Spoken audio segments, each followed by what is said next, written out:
In this video, we are going to see how to add multiple companies in myBooks web application.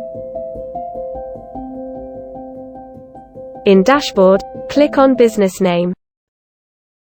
Click Add Company. Enter the business name.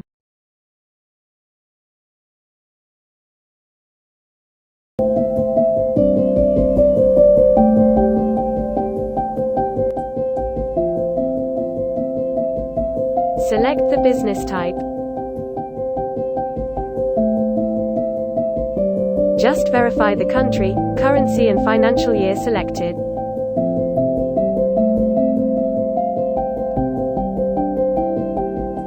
Then click on Save.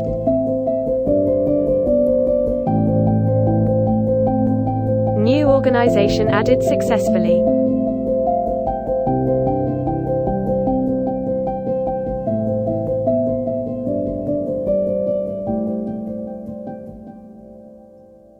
Now click on Business Name. Then click on Switch to move from one organization to another.